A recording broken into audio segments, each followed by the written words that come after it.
Hello, everyone, and welcome to this edition of the Taking Control of Your Diabetes podcast. I am one of your hosts, Dr. Jeremy Pettus, joined as always by my good friend and colleague, Steve Edelman. Dr. Steve Edelman, in fact. And if you're just tuning in, Steve and I are both doctors. We're endocrinologists at the University of California, San Diego, where we do research. We see patients. We were both diagnosed with type 1 diabetes at the age of 15. Steve, 20 years before me. And Steve started taking control of your diabetes now almost exactly 30 years ago. We're actually celebrating our 30th anniversary with a fundraiser coming up soon, which is going to be a raging good time, actually. So I'm excited about that. But anyways. Thank you, Jerry. This podcast is a part of a two-part series. We're going to do top 10 tips for people living with type 1 diabetes. That's this one that I'm going to kind of run. And then we're going to do top 10 tips for people with type 2 diabetes that Steve's going to run. So Steve and I were both tasked with coming up with 10 tips to give people, in this case, type 1 diabetes. So I did all 10 of these tips, and Steve has never seen them before. And likewise, I have never seen the type 2 things before. So, what comments Steve has and vice versa are going to be like kind of the real comments as we go through this. So just to kind of set the stage, this is globally, I approach this as 10 things I wish I could kind of tell everybody with type 1 diabetes. And there's definitely like a medical slant to it in terms of, health and things like that. But there's some like overall mental health things as well. So it's kind of a comprehensive list. So without further ado, and in no particular order, let's get to these tips. So tip number 1 is just to kind of level set for everybody out there living with type 1 diabetes. And it says, we all get high and we all get low. So what I mean by that is this is a very difficult disease. And especially, hopefully you have a CGM. You're literally looking at your blood sugars all the time. You're seeing when you're quote unquote failing. Your blood sugars go high, they go low. I always say you eat, your blood sugars go high. You take a rage bolus because you're pissed off, your blood sugars are high. Then you go low and you have to stuff your face and you just kind of bounce all over the place. And the point of this tip is that a large part of that is type 1 diabetes, and there has to be some acceptance of that. Now, I'm going to get into that. We want to control our blood sugar as best that we can, but nobody's perfect. Nobody has a completely flat blood sugar. Steve and I get high and low all the time. Steve, way more than me. He's a mess.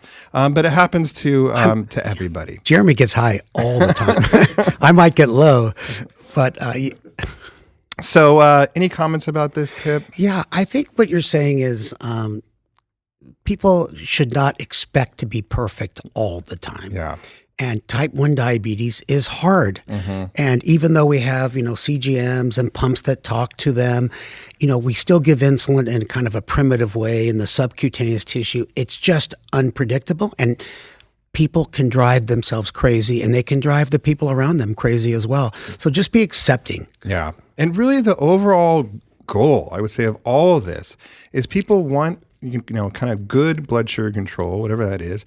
And we don't want to work so hard. We don't want to worry about it. So tip 1 is about the kind of the mental health side of this, is that you're going to have some highs, you're going to have some lows, and that is okay. I always say too, the only time you have a completely flat blood sugar is when, Steve? You're dead. When you're dead. And you don't want to be dead. So if you're not dead, you're going to have some bounce in your blood sugar. So that brings me to tip number 2, though, is that we can't just, let our blood sugars go willy-nilly all the time. So goal number 2 is know your goals.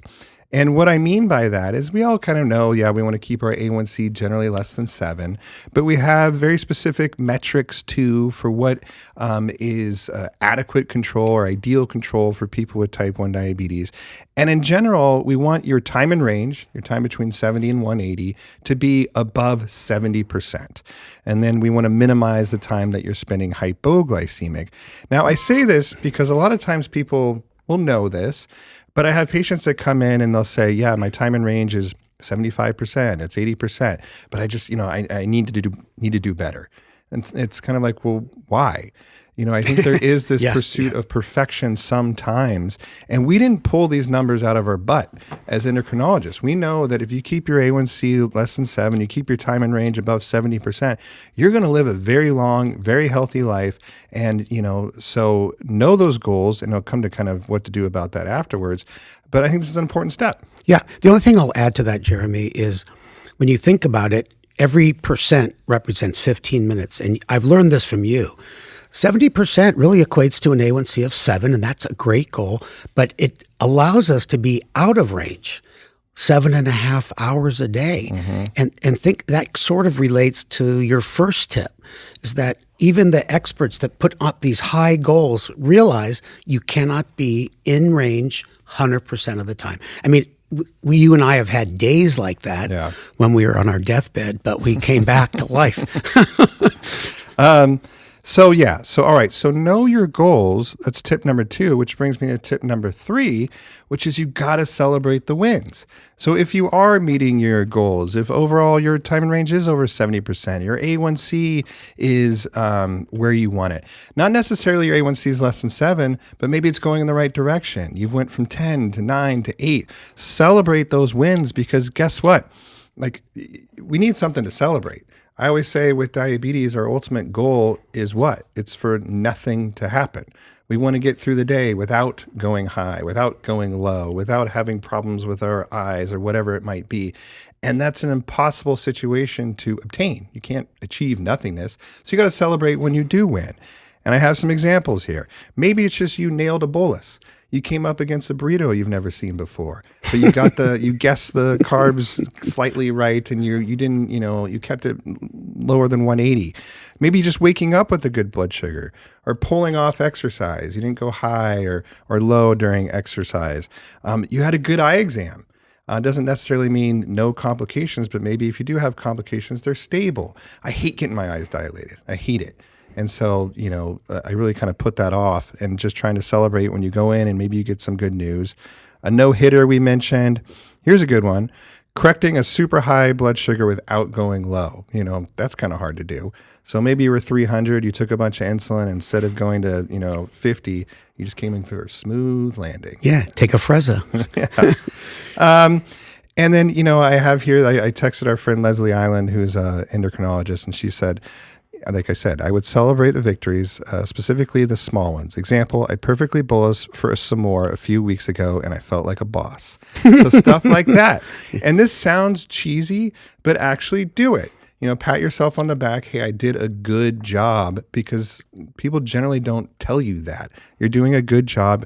All this kind of work that you're putting into your diabetes, there's times it actually goes well. Celebrate it. Yeah, you know what?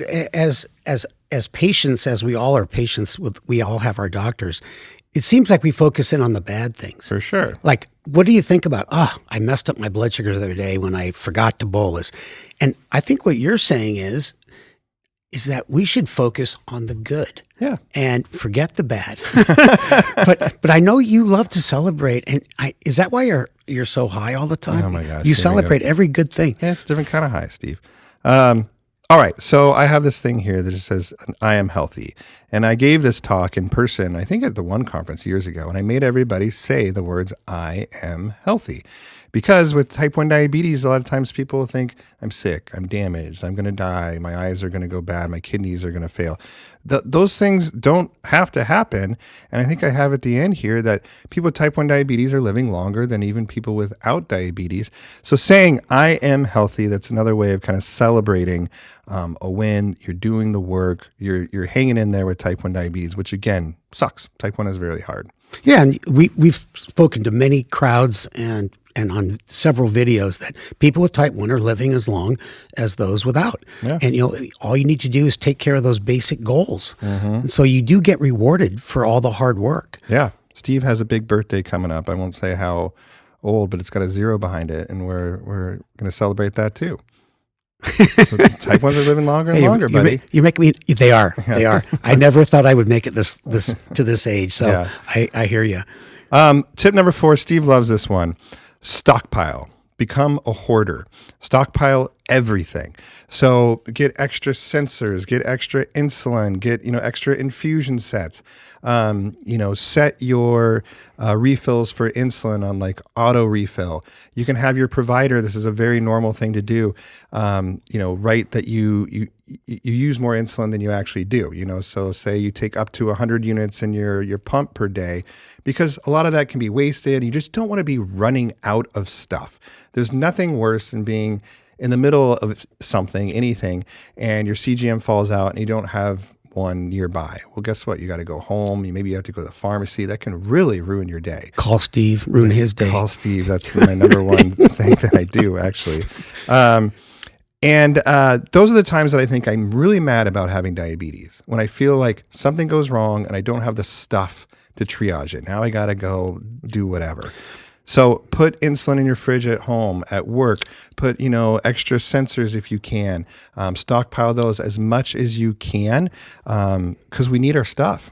Yeah, and I think people should know that you don't have to wait till the exact month is over or 90 days over to ask for a refill. Mm-hmm. They give people a leeway. So mark in your calendar the second you're eligible. In fact, even if you called it in too early, the pharmacist will say, oh, we'll send it out in a day.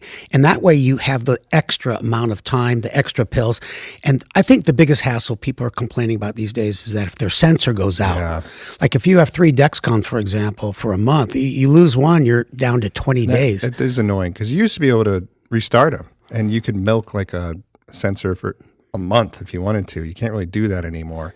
So you got to call, when you've lost one, and get, those refilled, because you don't want to have kind of gaps in your sensors. And this is a off-label tip, but most endocrinologists will have samples in their office of CGMs. And so if you're on a Libre, you can ask for 1 or 2 if you have them, or a Dexcom. And we have them in our office at UCSD. We do, and it's interesting because we're not allowed to have like medication samples at an academic university, so we don't have any pills, but we're allowed to get technology. So we have sensors, we actually have meters and things like that. So don't feel sheepish for saying, hey, do you have any extra sensors? I'm running low, or whatever it might be. Don't abuse the system, but know that that's an option too.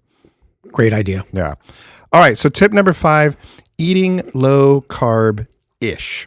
And, why I have this here is that in general, nobody knows how to count carbs. Like, it's really difficult. But I know what a carb is. So, I can limit them. That's a lot easier. You give me a giant bowl of rice. I have no idea how many carbs are in that. If you give me a slice of bread, I'm going to get a lot more accurate. So we try to limit my carb intake. And I know you do, Steve, too. Yep. I don't have like a set number in terms of carbs that I aim for each meal. But man, your blood sugars are going to be a lot easier if, you lettuce wrap your burger, you avoid the fries, or at least kind of limit them. Small fries. Small fry. I have a picture of bacon and eggs here. Nothing wrong with that for breakfast. No carbs there. And I also have a big old body of Blanton's whiskey, which you and I like. Guess what? Hard alcohol, 0 carbs. Good to know. Chicken, vegetables, these kinds of things. We are not low carb zealots. We like carbs. Yep. But the less carbs you eat, it's just easier to predict in terms of how much insulin you need, and your blood sugars are just going to be a little smoother for sure. Yeah, that just reminds me of our donut challenge we had. Jeremy and I ate 3 donuts in 20 minutes, and we kept our blood sugars in range for 2 hours. Yeah. But it took a lot of work. It did. Between running up the steps, taking a Freza, pre-bolusing, post-bolusing.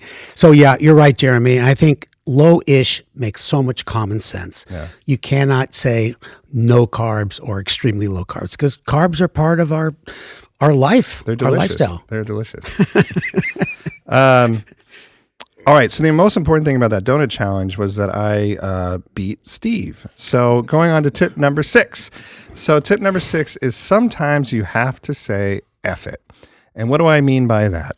Well, What I mean is that sometimes your blood sugars are going to go high and you just have to say F it. So I have a picture here. The other day, my blood sugar went out. I had some pizza, I had some beer. My blood sugar was 250. I said F it, and I had a donut because you know what? Sometimes you just got to let it roll off your back. Now, we don't do this all the time, but the reason I say this is because sometimes patients will say, gosh, every time my blood sugar goes above 250, is that doing damage to my eyes? Mm-hmm. And it doesn't work like that. It really is long, sustained, high blood sugars. So if you get these, spikes, which we all do, correct your blood sugar, try to bring it down safely back into range, and get on with your day. Don't hang on to that because the important part is keeping in the fight, kind of. Yeah, and I think it's just important to remember it relates to your very first tip. Shit happens, Yeah. and you got to be able to accept that and grow with it. And if you feel like screaming at the top of your lungs, just do it. Yeah. And so it's one of these days when everyone has islet cell transplantation, these rules will be worth shit.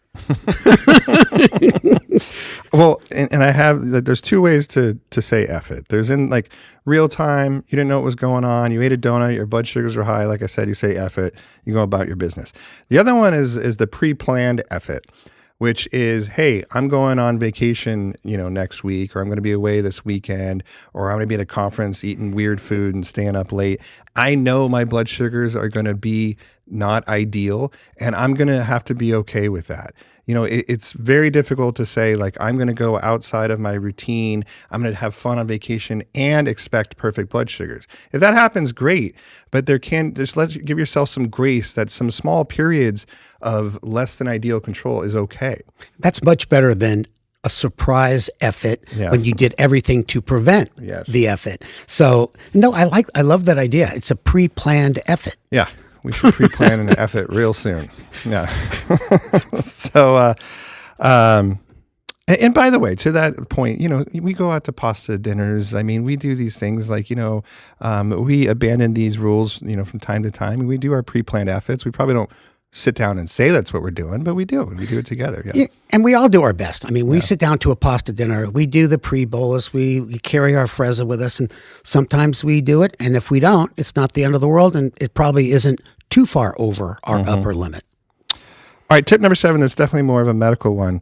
So when you see your provider, don't forget about your non-blood sugar issues. So what frequently happens when a type 1 comes in to see us is we pour over the CGM and what, pump they're doing and their carb ratios and things like that. And then they walk out the door and I look at their chart and say, man, their cholesterol was actually high. Their blood pressure was high. We didn't talk about that at all because we get hyper-focused on blood sugars. Super important, but make sure at every visit you're talking about your blood pressure. Know your goal. It's usually less than 130/80. Know what your cholesterol is, specifically your LDL. Usually want that less than 70. And guess what? Treating blood pressure and cholesterol is easy peasy. They're generic once-a-day medications that are very effective, generally very well tolerated, don't have side effects. What a difference than all the work we put into our blood sugars, right? We still got to control our blood sugars, but if you have an A1C of 6 and your cholesterol and blood pressure are through the roof, you're screwed. So don't forget these things. Sometimes people will say, well, my blood sugar is great, like I'm going to live forever. Not if you're ignoring these other things. Yeah, time with your doctor is limited. So do your homework ahead of time. If your cholesterol level's under control, you don't even have to bring it up. If you have a blood pressure cuff at home, you don't have to spend any time of your, very precious few moments with your doctor. So, but if you have issues, just like you said, Jeremy, beyond glucose control, bring it up. Yeah. But the more homework you do, the more time you can focus in on your main problems with your visit. And then I would tell everybody to kind of put on their calendar. Sometimes people will say, like, every January I know that I need to get my eyes done, get them dilated. I just said how I hate, doing that. At least, every year. Sometimes we'll do every 2 years if people have, ideal control and no issues. Get your blood work done at least every year. That'll have your cholesterol on it. And then your blood pressure every time you kind of go in. So just kind of have this maintenance program. And Steve, you've done like these great diabetes warranty programs. And guess what? If you do it, we just said that people are living longer with type 1 diabetes. And a big reason is because of this, that you're going in because you have diabetes, but they catch your cholesterol little earlier than they might have, or your blood pressure, or you're on top of your diet, or you're exercising more than you otherwise would have. So take care of your blood sugars, but remember this other stuff too. Yeah, I'd get a home blood pressure cuff. Don't ever when you go into the doctor, you're running, you're late. The doctor's ex-wife is the one that collects your copay. Your blood pressure's through the roof.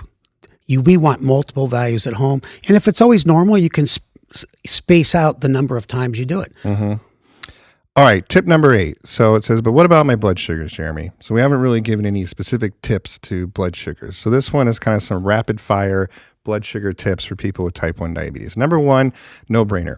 Use a continuous glucose monitor. In 2025, we still have to say this though, right? Okay. That there's still a number of people that aren't using it. But to me, this is like just a must for everybody with type 1 diabetes. You can get these generally covered. But I do say, and set the alarms right. So to talk about that, Steve, that's your thing. Yeah. Most doctors will never even bring up where you should set your alerts and alarms. Everyone should set their low alert at 80, maybe 70 if you're really sensitive. However, the upper alert is extremely important. It tells you hey, my blood sugar's above the range that I want it to be. I'm going to look at that number, look at the trend arrow, and decide if you want to do a correction or not. So when you see a patient with high blood sugars across the board on their download, they're about averaging 200, 220 all day long. Guess what? Their upper alert is set at 250. And if you want to see me lose my shit in clinic, come in there and set your alert at 250. And I understand there's alarm fatigue. So you have to do a lot of things. You can set your upper alert a little lower during the day, a second time frame at night so you don't get bugged. Pick a sound that doesn't bug you, like the factory sound. There's some nicer sounds that you can do.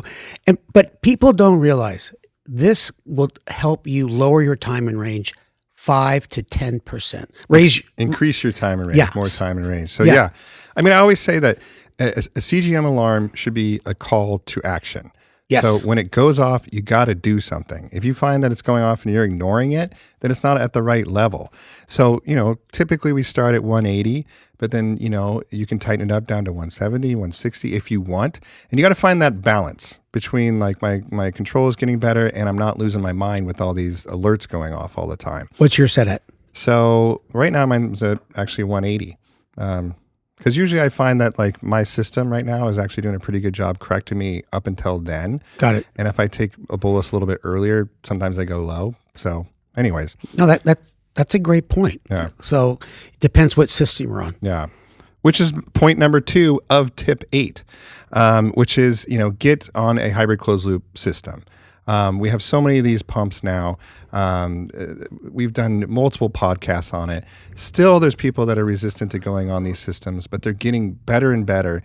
I didn't used to kind of push pumps on people, but now it's kind of the first thing I do if somebody's not on a pump. You got to get on one of these systems. If you are on one of the systems, educate yourself on the different options because they're constantly changing, evolving. What systems what CGMs they work with. That's been a huge advance, that you're not locked into one particular CGM or the other. Providers have a very difficult time keeping up to date with this. So educate yourself on the different systems. We have all kinds of resources on this podcast, on our website, et cetera. Yeah, that's the bottom line. And I'm like you, Jeremy. I used to say, pump, MDI, just take your pick. But I have to say, there's no way your insulin pen can communicate with your CGM device. Right. However, let me just say, for all the MDI users out there, you can do extremely well, and having a pump may not fit in your lifestyle, and you shouldn't feel guilty or bad about it. Totally. Good point, Steve. If you're doing really well on shots, then if it's not broke, don't fix it. But if you're still having highs, lows, it's something to consider. Yep. All right. Point number 3 within tip 8, pre-bolus. We'll be done in about 4 hours, Jeremy. Pre-bolus for every meal and snack. So we usually say 10, 20 minutes before you eat. Insulin works just really, really slow. So you have to tell your system that you're eating essentially. What I do, honestly, is I enter 30 grams of carbs 20 minutes before I eat any meal. And I just start there because I know I'm going to eat at least that much. I get some insulin into my system. It's kind of a foolproof plan. Anybody can do that. And then when I sit down to eat, if I eat more than that, then I'll kind of enter it as I go. And I find that that system works really well to kind of help avoid the post-meal spikes that we all get. Yep. I put my insulin to carb ratio at 1 to 10. I just picked that number because I know how much insulin I need for meals that I've been eating for 30 years. So if I say I need 5 units, I put in 50 grams. So I do it in reverse. And that works pretty well for me. Everyone's got their own method. Yeah. And then it just says, consider adding Afrezza to your regimen. So we've talked a lot about Afrezza too. It's inhaled insulin. It works very quickly. You can add it to your pump. You can use it with MDI. There's lots of different ways to skin a cat with Afrezza, and it's a nice tool to have. That's 8.5. Yeah, it is. Thank you, Steve. So that was tip number 8 in conclusion. Now, tip number 9. This is an important one for Steve and I, is get a diet buddy. So what do I mean by that? Well, that's somebody else that has type 1 diabetes. So I'm lucky enough to have Steve, a good friend, who's a good friend, but also somebody that you can just call and bitch to, if you want to. There's a real camaraderie around having diabetes. So having that person can be so helpful. And I love my kids, my partner, but there's something special about somebody else that have type 1 diabetes. Now, you might not know somebody, online can be, a substitute, meeting people. Our one conference that we just had, we had, literally 700 people with type 1 diabetes in person. We do this every August. All kinds of diabetes buddies were kind of made that conference. And these people carry these relationships, honestly, through the rest of their lives. And it can be really, really powerful. Yeah, I would say search out for groups in your area. Call the Breakthrough T1D office. They may have several groups, online groups, and there's even dating systems for people with diabetes. Yeah, and Steve's phone number is 619-555-867-5309. And the last tip, Steve, is tip number 10, and it says you are going to be okay. So it says here again, type 1 life expectancy is now longer than people without diabetes. So this disease really is a struggle. I always say that I think it's unique in terms of what we ask patients to do. Look at your blood sugar, make these calculations, take insulin. But if you don't get the dose right, guess what? You can go high. That causes problems. You can go low. That makes you feel like crap. And you got to do that over and over and over and over again. We don't do that with any other medical condition that I can think of. So it's no surprise that people struggle getting their blood sugars in control. Or even if they are in control, I always say people with an A1C of 6.5, they're not having a good time. They still have diabetes. They're doing a lot of work to get there. So this is just one of saying, kind of again, to give yourself some grace. It's going to be okay. If you're doing the work, people are living long, healthy lives and doing whatever they want. Well said, Jeremy. There's never been a better time to have type 1. The technology is getting better. Other therapies for type 1 are going to be available. So I think things are looking up. Mm-hmm. And it's certainly different than when I got diabetes and I had bamboo insulin syringes and peeing on a stick. Yeah. So when you slid off the tail of your brontosaurus into your clinic. Things are, having type 1 is not a death sentence anymore. So you love when I do this, but let's recap. Okay. So let's go through my top 10. Number 1, we all get high. We all get low. Number 2, set your goals. Know your blood sugar goals. Number 3, celebrate your victories. 4, become a hoarder. Stash your stuff everywhere. Number 5, eat low carbish. Number 6, sometimes you have to say, F it. Mm-hmm. Number 7, don't forget about other stuff. Health maintenance, blood pressure, cholesterol, eyes, kidneys. Number 8, my laundry list of blood sugar tips where I hit about 10 things in number 8. Number 9 is get a Steve, get a diet buddy. And number 10, you're going to be okay.